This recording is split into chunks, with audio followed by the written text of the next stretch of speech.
If you've been following European football or just the endless stream of Israel's atrocities bleeding across the world, you know this isn't about sports anymore. It's a mirror of moral collapse, a reflection of how Israel's ongoing genocide in Gaza has corrupted everything it touches, from politics to pop culture to the game that was once about goals and glory.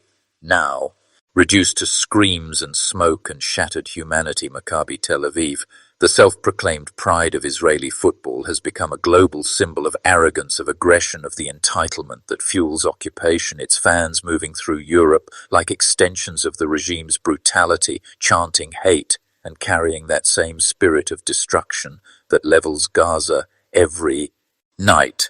So let's break it down from the vile chants to the bans sweeping Europe and why people like Keir Starmer have chosen cowardice over conscience. Rewind to November 2024 in Amsterdam, the clash with Ajax that turned into chaos. Maccabi fans didn't come to cheer, they came to conquer, tearing down Palestinian flags, attacking locals and shouting filth like "rape the Arabs," and "there are no schools in Gaza because we killed all the children." Words that echo the same cruelty raining from Israeli warplanes on the strip. Hit like if you're with me on boycotting Israeli sports until the genocide stops. Subscribe for more unfiltered takes and drop your thoughts below. זה מה שלא יראו לך בטלוויזיה, חביבי. הכל אדום. These weren't isolated fanatics. This was a pattern born from state-sponsored hate, from a system that normalizes bombing children and calls it defense, exporting that sickness into stadiums and streets across Europe. And when the riots came, the pro-Israel media spun their tired script calling it a pogrom against Israelis, when in truth Maccabi supporters started the violence, injuring police and igniting chaos that ended in arrests and global disgust. And Israel, as always, played the victim, dispatching planes to rescue their citizens, parading it like a humanitarian act, while hiding the fact that their own people behave like the very army that slaughters civilians in Gaza. It's hypocrisy in motion, a reflection of a state built on lies and denial. Now fast forward to Britain, where the same disgrace unfolded. West Midlands police took the right step, banning Maccabi fans from the Europa League clash against Aston Villa, citing intelligence and public safety lessons learned from Amsterdam. But Keir Starmer, Britain's so-called moral compass, jumped in to reverse it, branding the ban wrong under the veil of fighting anti-Semitism. But this isn't anti-Semitism, it's accountability, it's common sense, it's saying no to violent fanatics who celebrate war crimes and dress it up as sport. Do you think, for instance, that the chant "For the river to the sea, Palestine will be free," is that an anti-Semitic chant in your view? Yes. A lot of people up and down the country since October the 7th have commented on the marches that go on and the insecurity and the delegitimization of Israel, treating it as it's somehow uniquely evil amongst all the nations. Do you think that you yourself have done enough to personally challenge some of the language about Israel, including from some members of your own party? We have challenged on a number of fronts, and quite rightly too. The first task I had as leader of the Labour Party was to root out anti-Semitism in my party, and that I made that the first priority. I knew that we wouldn't be able to put ourselves before the electorate until we'd dealt with that in our party. I think we need to take the same approach with the country, with the same determination in relation to anti-Semitism. The marches, it's the cumulative effect of the marches, the repeat, and the impact that has on so many people.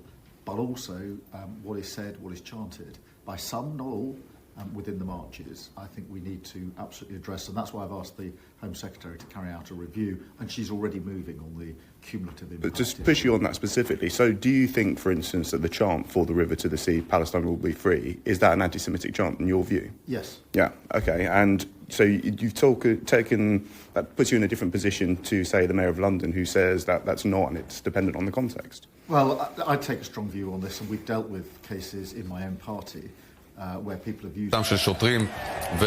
Ladies and gentlemen, read the room. This isn't hate against a people. It's rejection of a mindset that glorifies massacre. Just want to bring you some breaking news from Tel Aviv now. And a derby match between the city's rival soccer teams, Hapoel Tel Aviv and Maccabi Tel Aviv, has been cancelled after riots broke out in and around the stadium. The match was set to take place tonight in the city's Bloomfield Stadium when fans began to riot. In a statement on X, Maccabi Tel Aviv FC said, following the police's decision, it was determined that the Tel Aviv derby will not take place tonight. So that the very latest news out of Tel Aviv itself on that match between city rivals Hapoel Tel Aviv and Maccabi Tel Aviv being cancelled. And this isn't just the UK, it's a continent rising against Israel's corruption of the game in Greece in 2024. Maccabi fans assaulted a man of Arab descent during the match, with Olympiacos turning football into another battlefield. In Malta, activists demanded full cancellation of Israeli fixtures. UEFA was forced to relocate their Besiktas match to Hungary after Amsterdam, while Norway's Football Association went further, donating its match profits to Gaza relief in defiance of Israel's brutality. Fast forward again to this month, and Maccabi themselves are retreating, refusing away tickets for future fixtures because they know the world is watching. You're not telling the other side of the story on what they're doing either. You're not saying what Hamas did. You're not saying what they did. What did Hamas do? I mean, from day one, when you see the rapes and the videos, we've all seen it. This isn't something What rapes and videos? But stay on this here if you want to continue with this. But what rapes and videos? But my concern when you're saying Israel's doing it, you're saying the other side isn't doing anything? No, but I'm asking. There was no rapes during October 7th. They've shown no rapes from October 7th. They showed no beheaded babies. All that was all bullshit. I'll send you stuff. No, there's plenty of stories. It's not all of them. The Israeli articles that I saw recently said that there was only 2 babies killed. One was shot by a bullet, and the other one died in a hospital. There was no babies in ovens. There was no beheaded babies. All that was all bullshit.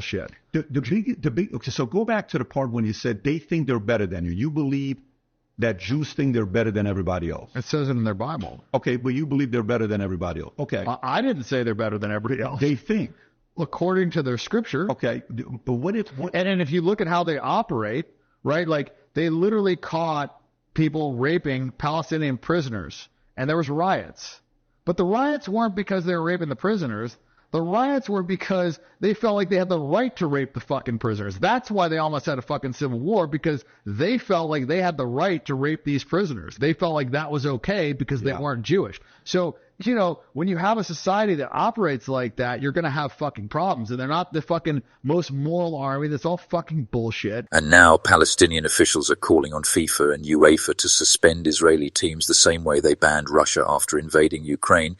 And honestly, where is the logic? Where is the equality? Europe can't pretend moral consistency when it bends its rules for genocide. If Russia's exclusion protected the integrity of football, why is Israel still playing under flags? Soaked in blood, Europe is waking up, but too slowly. The movement grows from one protest to another, from one boycott to a full moral awakening. Maccabi Tel Aviv isn't a football club anymore. It's a propaganda vessel for a state built on occupation, displacement, and death.